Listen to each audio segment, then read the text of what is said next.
दरवर्षीप्रमाणे याही वर्षी स्वाद मसाल्याचा मिरची उत्सव सुरू झालाय। चांगल्या क्वालिटीच्या मिरच्या, जिथे मिरच्यांचं उत्पन्न जास्त आहे त्या ठिकाणी त्या शेतकऱ्यापाशी जाऊन ती मिरचीची क्वालिटी बघून कमीत कमी रेटमध्ये तुमच्यापर्यंत पोहोचवण्याचा प्रयत्न करतोय।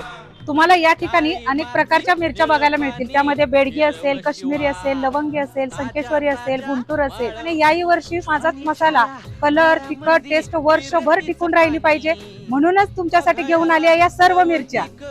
तर हा महोत्सव 15 मार्च ते 30 मे पर्यंत मैत्रिणींना सुरू आहे। तर वाट कसली बघताय?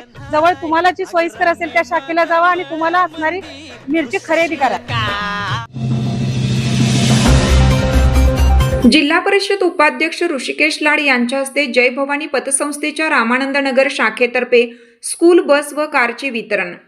रामानंद नगर येथील जय भवानी ग्रामीण बिगर शेती सहकारी पतसंस्था मर्यादित सांडगेवाडी शाखा रामानंद नगरच्या वतीनं ग्राहकांना स्कूल बस व कारचे वितरण करण्यात आले।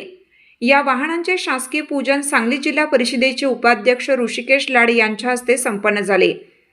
कार्यक्रमादरम्यान शाखा अधिकारी रेश्मा शिकलगार यांनी संस्थेच्या आर्थिक प्रगतीचा अहवाल सादर केला। रामानंद नगर शाखेने आतापर्यंत 1,75,00,000 रुपयांच्या एकूण ठेवी जमा केल्या असून ग्राहकांना विविध व्यवसायासाठी 1,30,00,000 रुपयापर्यंतचे कर्ज वाटप केलं आहे, अशी माहिती त्यांनी दिली।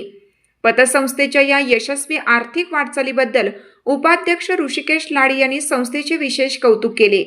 या सोहळ्याला संस्थेचे संस्थापक Sharad Shinde Patil, chairman Ramchandra Suryavanshi, vice chairman Madhukar Sandge, संचालक प्रकाश माने, राजेंद्र डाके, अशोक नलवडे, महेश शिंदे, नवनाथ काशीद, पांडुरंग शिंदे आणि भगवान सांडगे उपस्थित होते। तसेच सांडगेवाडी गावचे माजी उपसरपंच सूरज सूर्यवंशी, रामानंद नगरचे माजी सरपंच संदीप जाधव, अभिजित उगळे, सावंतपूरचे मंगेश मोटे, महेश दुर्गावळे, अजित लोंढे, पतसंस्थेचे व्यवस्थापक विक्रम शिंदे यांच्यासह संस्थेचे सर्व कर्मचारी आणि स्थानिक नागरिक मोठ्या संख्येने उपस्थित होते।